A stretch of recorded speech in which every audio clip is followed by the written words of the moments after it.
మనం ఒకరికి మంచి చేయకపోయినా పర్వాలేదు, కానీ హాని మాత్రం చేయకూడదు. చేయాలని చూస్తే కర్మ ఎవరినీ వదిలిపెట్టదు, వడ్డీతో సహా తిరిగిచ్చేస్తుంది. నేను ఈ మాట ఎందుకు అన్నానో ఈ వీడియో చూస్తే మీకే అర్థమవుతుంది. ప్రస్తుతం 2 తెలుగు రాష్ట్రాలను కలకలం రేపుతున్న డ్రగ్స్ మాఫియా. మరో డ్రగ్స్ ముఠా అరెస్ట్. చదువు కోసం వచ్చి డ్రగ్స్ సప్లయర్గా మారిన నైజీరియన్లు. చాలా ఇంట్రెస్ట్గా వార్తలు చూస్తున్నాడు చందు. అప్పుడే వంట పని పూర్తి చేసుకొని హాల్లోకి వచ్చిన చందు అమ్మ జానకి, ఏమిట్రా ఈ వార్తలు, ఏ ఛానల్ చూసినా ఇవే వార్తలు, నేను సీరియల్ చూసే టైం అయింది, ఛానల్ మార్చు అంటూ సోఫాలో కూర్చోంది. కాసేపు ఆగమ్మా, మళ్ళీ ఎవరో అరెస్ట్ అయ్యారంట, ఎవరెవరు పేర్లు బయటకు వస్తాయో చూద్దాం విసుగ్గా అన్నాడు చందు. ఎవరి పేర్లు వస్తే ఏంట్రా, మన పేర్లు చెప్పరు కదా అన్న జానకి మాటలకి షాక్ అయ్యి తల్లి వైపు చూశాడు చందు. సరే పటు అంటూ రిమోట్ తల్లికి ఇచ్చి అక్కడి నుండి వెళ్ళిపోయాడు చందు. చాలాసేపు తర్వాత రూమ్లో నుండి బయటికి వచ్చి, అమ్మా ఆకలేస్తుంది, అన్నం పెట్టు అంటూ డైనింగ్ టేబుల్పై కూర్చున్నాడు జానకి చిన్న కొడుకు విజయ్. సరే అన్నయ్యను కూడా పిలు, వడ్డిస్తా అంటూ టీవీ ఆఫ్ చేసింది జానకి. అన్నయ్య అన్నయ్య అంటూ చందు రూమ్లోకి వెళ్ళాడు. అప్పటికే ఫోన్లో బిజీగా ఉన్నాడు చందు. విజయ్ రూమ్లోకి రాగానే, రేయ్ ఎన్నిసార్లు చెప్పాలి, నా పర్మిషన్ లేకుండా నా రూమ్లోకి రావద్దు అని గట్టిగా అరిచాడు చందు. అన్నం తినడానికి అమ్మ పిలు అంది, అందుకే. విజయ్ మాటలు పూర్తి కాకముందే, వస్తానులే నువ్వెళ్ళో అంటూ విసుక్కొన్నాడు చందు. విజయ్ వెళ్ళగానే, సారీ సార్ అంటూ ఫోన్లో మాటలు కంటిన్యూ చేశాడు చందు. బాధగా హాల్లోకి వచ్చి, అమ్మా నన్ను ఇంకోసారి అన్నయ్య దగ్గరికి వెళ్ళు అని చెప్పొద్దు, ఎప్పుడు చూసినా ఏదో ఒకటి తిడుతూనే ఉంటాడు అన్న విజయ్ మాటలకి, లేదు నాన్న, వాడేదో బిజీ పనిలో ఉంటాడు, అన్నయ్యని అలా విసుక్కోకూడదు, ఇప్పుడు మనం ఈ స్థాయిలో ఉన్నామంటే దానికి కారణం అన్నయ్యే, రాత్రి పగలు కష్టపడి మనల్ని ఈ స్థాయిలో ఉంచాడు, అక్కకి పెళ్లి చేశాడు, నిన్ను చదివిస్తున్నాడు అంటూ చిన్న కొడుక్కి విజయ్కి సర్ది చెప్పింది జానకి. చందు అప్పుడప్పుడు పబ్బులకి వెళ్ళేవాడు. ఒకరోజు తను వెళ్ళిన పబ్లో నవీన్ కనిపించాడు. హాయ్ బావా, నువ్వేంటి ఇక్కడ అని పలకరించాడు చందు. అది ఫ్రెండ్స్ పిలిస్తే వచ్చాను అంటూ తడబడుతూ, వెంటనే మరి నువ్వేంటి అని ఎదురు ప్రశ్నించాడు నవీన్. ఈ పబ్ మేనేజర్ నాకు తెలిసినవాడే, కొన్ని బిజినెస్ పనుల మీద వచ్చాను. సరే బావా, మీ ఫ్రెండ్స్ రావడానికి లేట్ అవుతుందేమో, నేను వెళ్తా అని షేక్ హ్యాండ్ ఇచ్చి చందు అక్కడి నుండి వెళ్ళిపోయాడు. నవీన్ చందు చెల్లి ఆశ భర్త. తర్వాత ఇంటికి వచ్చాడు. ఆ రోజు రాత్రి ఇంటికి వచ్చిన చందు, అమ్మ నేను రేపు కొన్ని బిజినెస్ పనుల మీద అమెరికా వెళ్తున్నాను, రావడానికి వారం రోజులు అవుతుందేమో, నువ్వు విజయ్ మాత్రమే ఇంట్లో ఉంటారు, చెల్లిని తోడుగా రమ్మని చెప్పాలా అంటూ సోఫాలో కూర్చొని షూస్ విప్పుతున్నాడు చందు. వద్దులేరా, అది ఎందుకు, పైగా ఆశ ఇక్కడికి వస్తే అల్లుడు గారు అక్కడ ఒంటరివాడు అవుతాడు అంది జానకి. భావాని కూడా ఇక్కడే ఉండని అన్నాడు చందు. వద్దులేరా, నువ్వు జాగ్రత్తగా వెళ్ళిరా అంటూ తల్లి ఆశీస్సులు తెలిపింది. చందు అమెరికా వెళ్ళిపోయాడు. 5 రోజులు అవుతుంది. జానకి విజయ్ టీవీ చూస్తున్నారు. పుట్టింటికి రా చెల్లి సినిమా చూస్తున్నారు. అందులో చెల్లి కోసం అన్న పడే కష్టాలను చూస్తూ, అన్న అంటే ఇలా ఉండాలి, చెల్లి కోసం ఏమైనా చేయగలగాలి, అవసరమైతే ప్రాణం ఇవ్వడానికైనా తీయడానికైనా సిద్ధంగా ఉండాలి అంటూ విజయ్కి చెప్తుంటే, అమ్మ వాళ్ళేం నిజంగా చేయర్లే, షూటింగ్ జరిగేంత వరకే అవన్నీ, అదంతా డూపు అన్న విజయ్ మాటలకి, అది అబద్ధం కావచ్చు, కానీ నా కొడుకు మన కోసం చేసిన కష్టాలన్నీ నిజమే కదా, తన చెల్లి కోసం వాడు పడ్డ కష్టాలు అబ్బో తలుచుకోకూడదు అంటూ చందుని పొగటం మొదలుపెట్టింది జానకి.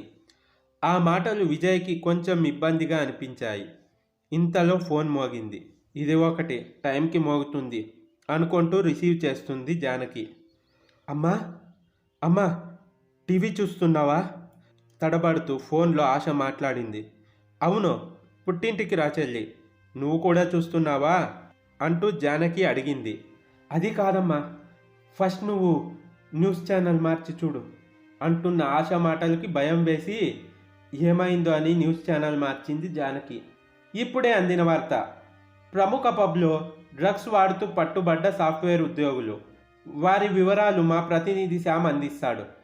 చెప్పండి శ్యామ్ అంటూ లైవ్లో న్యూస్ రీడర్ చెప్పగా, ప్రస్తుతం ఈ పబ్లో డ్రగ్స్ వాడుతూ 4 సాఫ్ట్వేర్ ఉద్యోగులు పట్టుబడ్డారు.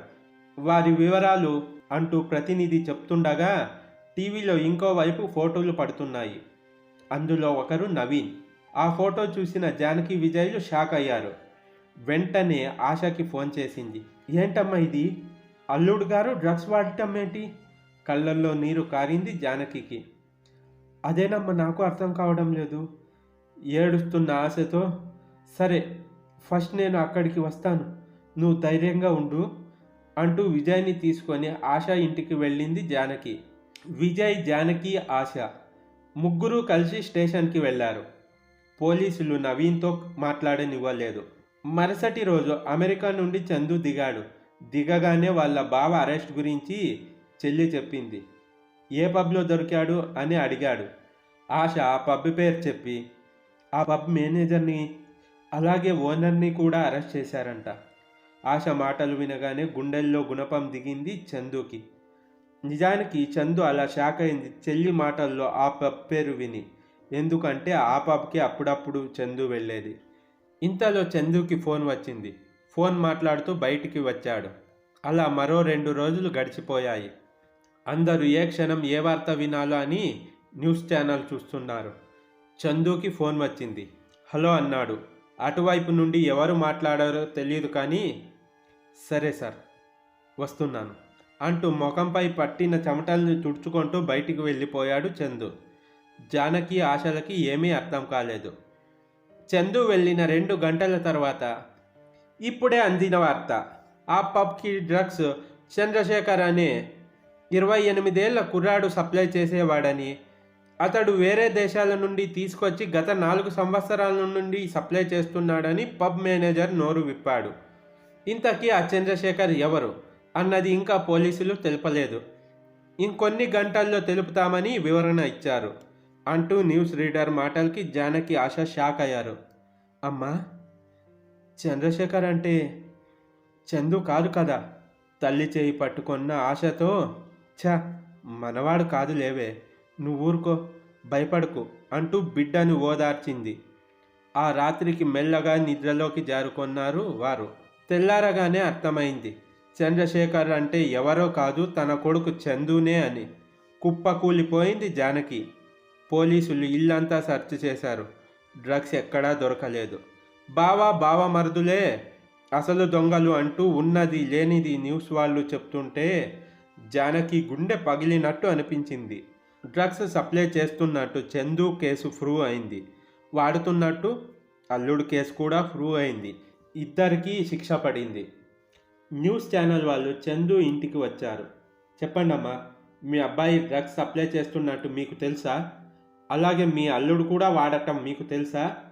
వీళ్ళైనా లేక మీ కుటుంబం మొత్తం వాడుతున్నారా అంటూ మీడియా ప్రశ్నల వర్షం కురిపించింది. జానకి చెప్పడం మొదలుపెట్టింది. మాది ఒక మారుమూల గ్రామం. పిల్లల భవిష్యత్ కోసం హైదరాబాద్ వచ్చాం. వచ్చిన కొన్ని సంవత్సరాలకే మా ఆయన చనిపోయారు. చాలా కష్టాలు పడ్డాము.